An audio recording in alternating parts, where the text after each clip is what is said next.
Antes de nós começarmos a desenvolver nossa aplicação, conhecermos mais sobre essa ferramenta, aprender os conceitos e a prática desse poderoso framework, eu gostaria de me apresentar para você. Eu sou o Wallace Caldeira e atuo com Java há mais de 9 anos.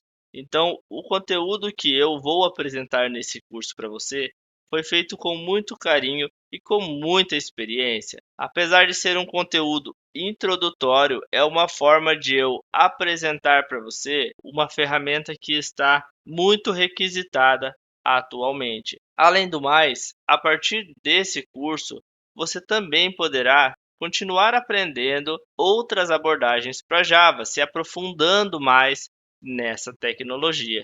Então, aqui eu apresento para você meus 3 cursos que eu tenho atualmente na Udemy. Eu tenho aqui um curso Java Desktop, que é um curso mais voltado a aplicações legadas, onde eu apresento uma aplicação desktop completa, incluindo o uso de notificações. Eu também tenho o curso de Spring Boot na abordagem reativa, utilizando Webflux. É um curso completo onde você utiliza, além do Webflux, você utiliza também o Kafka, o MongoDB e o JUnit, certo? Então eu abordo ali as principais ferramentas do mercado para que você possa se aperfeiçoar e se preparar ainda mais para o mercado de trabalho. E também tenho aqui um curso Full Stack, pois o Java ele pode sim ser utilizado em aplicações, por exemplo, desktop, mas quando você tem o Spring Boot criando microserviços propriamente dito, você precisa também de uma camada de front-end. E é aí que entra o React. Então, nesse curso, eu ensino você a criar uma aplicação robusta, onde você tem uma interface totalmente responsível para dispositivos web e mobile. Então, aqui eu utilizo as tecnologias também mais recomendadas do mercado para criar uma excelente aplicação que agregará muito conhecimento para você. Além do mais, se você precisar entrar em contato comigo, quiser me acompanhar, você também tem aqui o meu Facebook e o meu LinkedIn. Além dos cursos que eu mencionei, eu também tenho um canal no YouTube, um canal onde eu ministro aulas de conteúdos específicos, ensinando algumas tecnologias que eu ainda não apresentei em cursos, no entanto, temos vídeos focados nessas funcionalidades. Então, vale a pena dar uma espiadinha no que eu tenho gravado para vocês. Bom, agora que você já me conhece bem, já sabe dos meus cursos e está ansioso para começar o desenvolvimento da nossa aplicação, então vamos lá. Vamos começar aqui o nosso curso. Vamos primeiramente entender o que é o Spring, o que é esse famoso framework que tanto se é falado no mercado de trabalho. O Spring nada mais é do que um framework de código aberto para plataforma Java. Ele foi criado com o intuito de simplificar o desenvolvimento de aplicações, ou seja, a partir dele você consegue facilitar o desenvolvimento das suas aplicações Java. Ele fornece módulos para você que reduz muito o seu trabalho. São módulos focados em determinadas áreas. Mas como assim módulos focados? Se nós viermos aqui no site do Spring Boot, no spring.io, nós temos aqui os projects. Aqui nós conseguimos ver Spring Boot, Spring Cloud, Spring Data, Spring Batch, Security e tem muitos outros. Vamos entrar aqui, por exemplo, no Spring Boot. Aqui você consegue ter um overview do Spring Boot. Tem aqui a página de aprender, tem a página de suporte com as versões dele e aqui a página com exemplos, certo? Aqui nós temos os módulos que ele fornece, incluindo módulos também para inteligência artificial e muitos outros módulos. Perfeito? Mas vamos focar inicialmente no Spring Boot, na essência dele. O Spring Boot nada mais é do que um facilitador do start da nossa aplicação. Ele já vem ali com um servidor embutido que permite você rodar a sua aplicação localmente, criar ali endpoints e disponibilizar para fazer as suas devidas implementações. Beleza, mas como criar de fato o nosso projeto Spring Boot? Aqui no sample, nós já temos o initializer. Se nós clicarmos aqui, nós seremos direcionados para o projeto do Spring Boot no GitHub. E aqui ao lado, nós temos o endereço start.spring.io. A partir dele, nós devemos conseguir criar projetos para iniciar o nosso desenvolvimento. Então, aqui nós vamos manter o projeto Gradle. Aqui nós vamos usar o Java. A versão eu vou usar a 3.3.2. O group eu vou colocar br.com.essentialdev. Aqui eu vou colocar no artifact, vou colocar Spring Start. É um projeto introdutório ao Spring, beleza? Aqui nós vamos alterar a descrição, deixar sem nada, e eu vou manter a versão 21 do Java. Beleza. Aqui nós vamos adicionar algumas dependências. Vamos começar digitando web, Spring Web. Aqui ele já diz para você o que essa dependência faz. Ela te permite criar APIs RESTful. Então, a partir dela, você conseguirá criar endpoints, disponibilizar endpoints ali na porta 8080 ou outra porta que você definir para você fazer os testes no seu serviço ou disponibilizar os endpoints para outros serviços consumirem na sua aplicação. Aí aqui também nós vamos adicionar o Lombok, que nada mais é do que outro facilitador. É uma biblioteca externa que facilita ali a criação de códigos boilerplate, que são aqueles códigos repetitivos. E por último, vamos criar aqui DevTools, importar o DevTools também, que também é uma ferramenta que ele agrega ali ao seu desenvolvimento. Vamos clicar aqui em Generate, beleza. Agora, com o projeto baixado, você pode descompactar em alguma pasta na sua máquina para que possamos abrir com o IntelliJ. Beleza. Então aqui eu já estou com o meu projeto extraído e importado. Se você não conseguiu importar o seu ou ainda não o fez, basta você abrir o IntelliJ, vir aqui nesses pontinhos, File, Open. Você vai selecionar o projeto que você extraiu e o IntelliJ fará o resto. Quando ele já estiver importado o seu projeto e as dependências carregadas, você vai notar que a sua aplicação vai estar construída com todos os módulos. Ele deve estar semelhante ao meu. Aqui nós temos as pastas main e a pasta de teste. Dentro da pasta main, nós temos a pasta de desenvolvimento, a pasta Java. Nela vai ter apenas um arquivo Java, certo? Que se você já desenvolveu com Java antes, você deve estar familiarizado com o método main, que nada mais é do que o método central, é o método que dá start na sua aplicação. Fora ele, nós temos também a pasta de recursos. Nela você poderá ter páginas estáticas, páginas HTML, terá templates e também terá o application.properties. Esse arquivinho aqui, ele vai ser muito utilizado durante o seu desenvolvimento Spring. Ele centraliza aqui as propriedades, sejam propriedades específicas do Spring Boot, quanto propriedades que você mesmo crie para facilitar, para centralizar as propriedades da sua aplicação. Fora isso, nós temos também uma pasta de testes. Ela tem a mesma estrutura inicial da sua aplicação, porque na verdade ela representa os testes da sua aplicação. Então aqui você já vai se deparar com o mesmo nome, certo? Do Spring Start Application, estendido com a palavra testes, que é o padrão utilizado na criação de testes.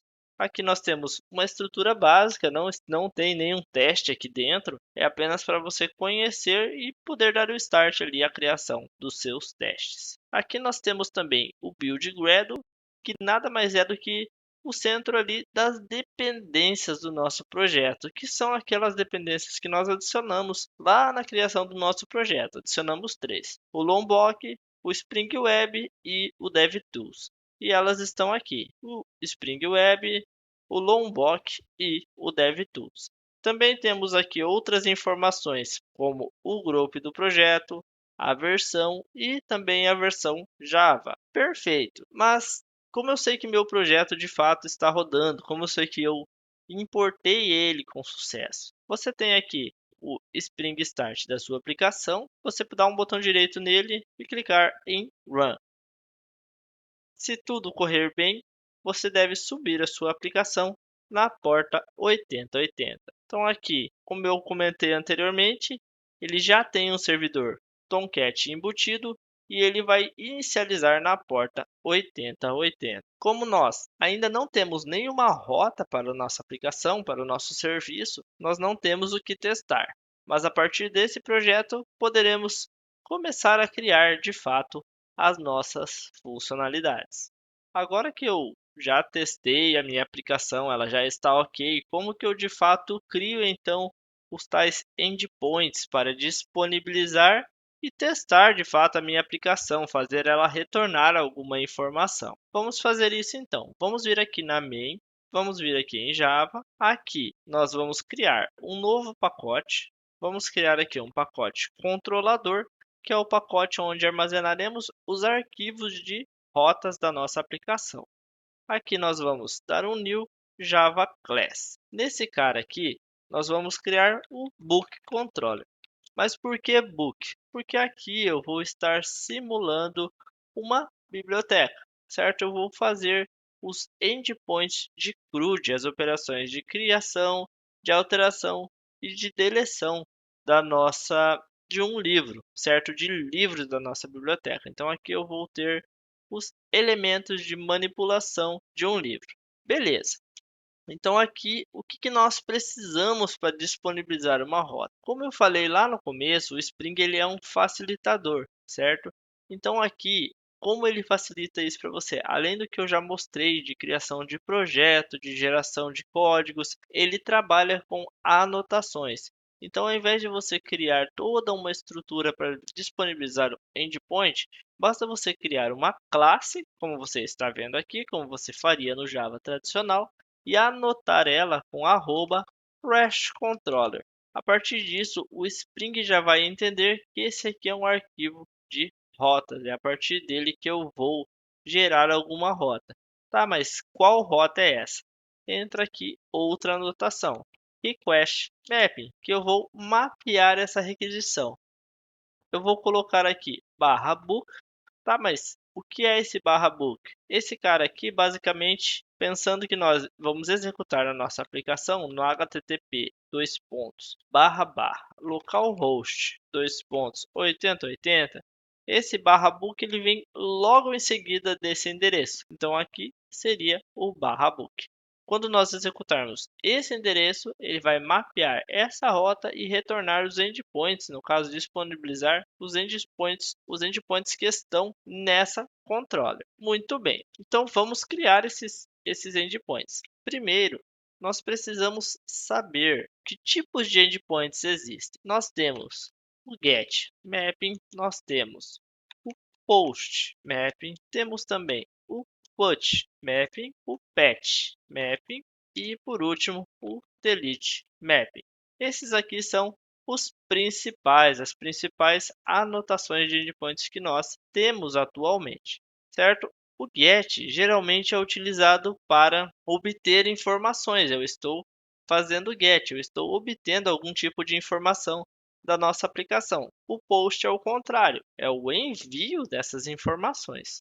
O PUT é a atualização dessas informações. O patch é um put, só que é um put específico. Como assim? Basicamente, eu estou dizendo que eu quero atualizar minha informação, mas não o objeto completo. Eu não quero atualizar todo o meu livro nesse contexto. Quero atualizar, por exemplo, apenas o título dele. Beleza. E o delete? O delete, como o próprio nome já diz, é para remover um item, certo? No caso aqui, um livro. Beleza, então vamos implementar os métodos aqui. Public string get. Eu vou copiar essa mesma estrutura aqui. Eu vou apenas dar um start nesse cara, getBook. Beleza. Agora o que eu vou fazer? Eu vou copiar toda essa estrutura e vou colar na frente de cada um desses carinhas, apenas para mantermos o padrão. Então aqui eu tenho o get, aqui eu vou ter o post, aqui eu vou ter o put, aqui eu vou ter o patch E por último, eu vou ter o delete. Pet aqui é em minúsculo. Beleza. Então aqui vamos colocar pet, vamos colocar aqui o delete, o put, o post. Ah, beleza, mas aqui eu estou retornando uma string para cada um deles. Eu não deveria estar fazendo um delete aqui, atualização de um registro aqui, uma atualização do objeto inteiro aqui, uma inclusão aqui e aqui sim retornando as informações? Sim, mas aqui eu criei dessa forma para mostrar para vocês que, apesar das anotações simbolizarem algo, elas literalmente apenas simbolizam. Como você vai criar depende de você, depende da sua estrutura. No entanto, é altamente recomendado que você siga de fato o padrão, pois se você estiver trabalhando em um projeto externo ou em outro projeto já existente, eles são criados nesse padrão, tá? Então é recomendado, altamente recomendado que você siga isso. Eu estou mostrando aqui que apesar de eles serem feitos para isso, essa anotação ela apenas representa essa funcionalidade, ela não te obriga a nada. Então você consegue, por exemplo, executar uma listagem no endpoint de delete. Não é um problema, mas não é recomendado, pois ele foi feito para deletar objetos, para representar a deleção de objetos, certo? Beleza. Tá, mas como é que eu testo isso aqui? Como é que eu vejo que de fato está funcionando a minha aplicação? Então vamos executar ela aqui. Beleza. A minha aplicação está executada. Ótimo.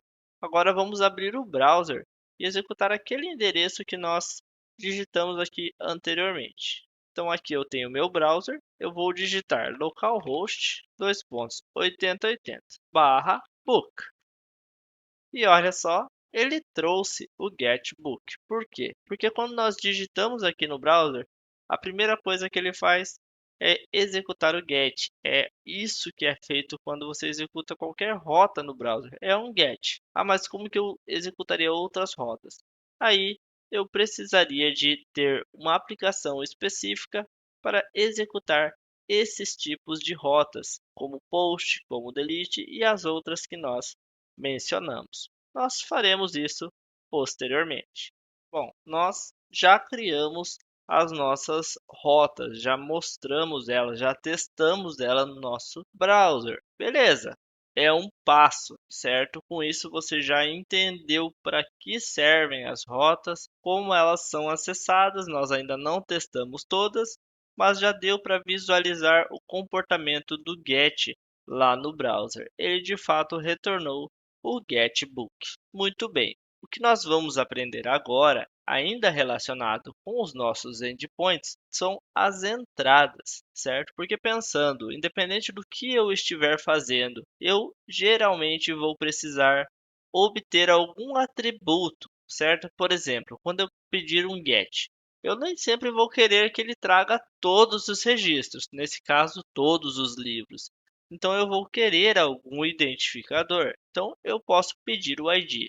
No meu post, eu posso não, eu vou precisar do meu registro, eu vou precisar das informações do meu livro. Então eu preciso que ele informe o corpo da minha requisição para que eu faça a alteração. A mesma coisa, a alteração não, a inclusão no post, a alteração no put. No pet também de alteração e no delete eu vou precisar novamente do ID ou de alguma outra informação para identificar qual registro eu devo de fato deletar.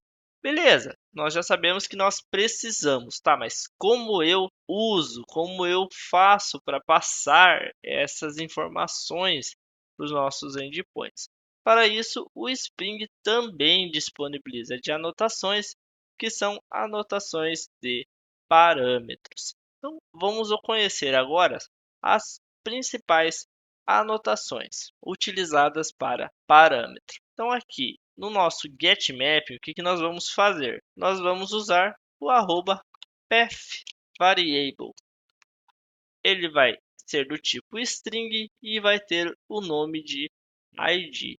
Esse path variable, basicamente, ele é como se fosse o /book. Ele vai vir aqui na frente do /book e incluir um outro atributo. Mas simples assim, basta eu adicionar aqui? Não. Você também precisa adicionar um coringa aqui no seu getMap. Que aqui, entre parênteses, você vai adicionar uma string, vai colocar o barra e vai colocar qual é o atributo que você espera aqui. Nesse caso é o ID. Então eu espero que ele informe esse ID aqui. Agora sim, o Spring vai colocar esse carinha aqui na frente e atribuir com o valor que seja passado aqui. Muito bem, como nós vamos testar isso? Vamos dar um espacinho aqui e concatenar essa string com esse ID. Muito bem, então nós conhecemos o path variable. Ah, mas e no post? Como nós podemos fazer isso? No post, nós temos o request body, mas vamos deixar ele quietinho por enquanto e vamos aprender sobre o request param. Então vamos criar aqui request param string page e vamos colocar aqui um outro request param, por exemplo, que seria string size. Por que eu coloquei string page, string size? Porque quando nós estamos trabalhando com request param, geralmente não associado ao post, mas aqui apenas a título de aprendizado, ele pode ser usado, por exemplo, para paginação, certo? Então você pode utilizar ali o page e o size para incluir atributos na sua URL. Como assim atributos? Ele vai vir aqui na sua URL e vai adicionar um ponto de interrogação, que está dizendo aqui: a partir de agora eu vou passar alguns atributos. Então ele vai vir aqui e vai incluir, no caso, o page igual e vai esperar aqui que você informe algum valor. No caso, a página 0, por exemplo. Ah, mas eu quero informar mais atributos. Você vai usar o e-comercial e colocar o outro atributo. Com isso, você também vai poder incluir ali qual é o tamanho daquela página. Então, isso aqui é identificado por request param. Ah, mas eu não preciso incluir coringas nesse caso? Não, é simplesmente fazendo isso, ele já vai saber que você está informando dessa forma os parâmetros. Beleza. Como nós vamos validar isso? Nós vamos colocar aqui também um espacinho, só que agora nós vamos colocar o %s, dizendo que eu estou informando duas strings, certo? E aqui nós vamos colocar ponto formatted page e o size. Então, esses dois atributos passarão para essas duas posições. Agora aqui no PUT. Vamos aprender então sobre o tal do request body que eu comentei aqui no post. Então aqui nós vamos usar o request body e ele vai ser string o nosso. Então aqui eu vou dar um espacinho, ponto concat.